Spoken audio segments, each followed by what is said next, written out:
Kush ishte Hasan Prishtina? Hasan Prishtina lindi më në 1873 në qytetin e Vushtrisë, në një familje me tradita të larta patriotike. Shkollën fillore dhe disa klasë të gjimnazit i mbaroi në vendlindje.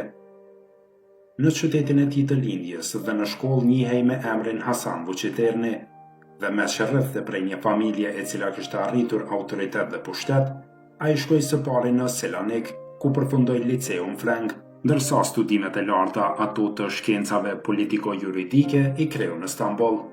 Në vitet 1908-1912 u zgjodh deputet i Prishtinës në Parlamentin Osman, dhe prej këto edhe mbajti dhe u nënshkrua me mbiemrin Prishtina.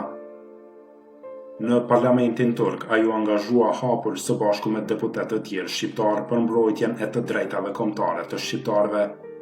Idetë revolucionare demokratike Hasan Prishtina i mori në Selanik gjatë shkollimit të tij, ku përgatit me një urit mbi modernizimin evropian të kombeve.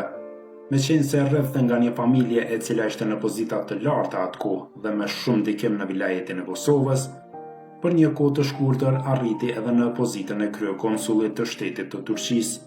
Kështu, ai mjaft herët u njoh me mekanizmin dhe nevojat e shtetit si organizëm kombëtar.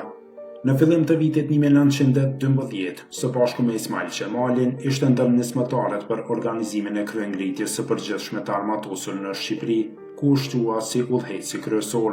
Me themelimin e Komitetit Mbrojtja Kombëtare e Kosovës u zgjodh antar i tij, ndërsa në dhjetor të vitit 1919, komiteti e ngarkoi si kryetar të delegacionit të tij në konferencën e paqes në Paris, ku do të kërkonte bashkimin me shtetin kombëtar shqiptar, si të Kosovës, por edhe të viseve të tjera shqiptare në Jugosllavi.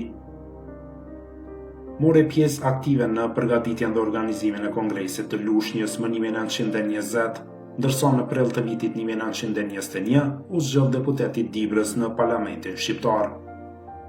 Në dhjetor të vitit 1921 kryesoi një ndër qeveritë më demokratike të vendit. Hasan Prishtina ishte një nga drejtuesit e organizatorët kryesor të lëvizjes antizogiste të shkurt marsit të vitit 1922. Shquhej si luftëtar për mbrojtjen e zonës neutrale të junikut nga forcat serbe dhe ato zogiste, si udhëheqës i lëvizjes nacional çlirimtare dhe i qetave kryengritëse në Kosovë kundër sundimit serb.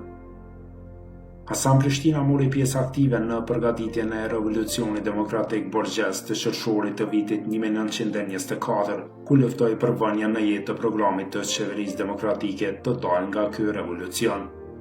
Në shtator të vitit 1924, në krye të një delegacioni në emër të Komitetit Mbrojtja Kombëtare e Kosovës, shkoi në lidhjen e kombeve në Gjenevë, ku protestoi kundër barbarizmave mbi popullsinë shqiptare të qarqeve shoviniste serbe në Kosovë. Pas dështimit të revolucionit të vitit 1924, u largua jashtë aveut. Gjatë tërkohës në Mërgim, qëndroi në krahun më të përparuar të lëvizjes kombëtare shqiptare, e vazhdoi luftën kundër regjimeve diktatoriale monarko-fashiste, kundër tiranisë zogiste në Shqipëri dhe zgjedhjes shoviniste serbomadhe në Kosovë.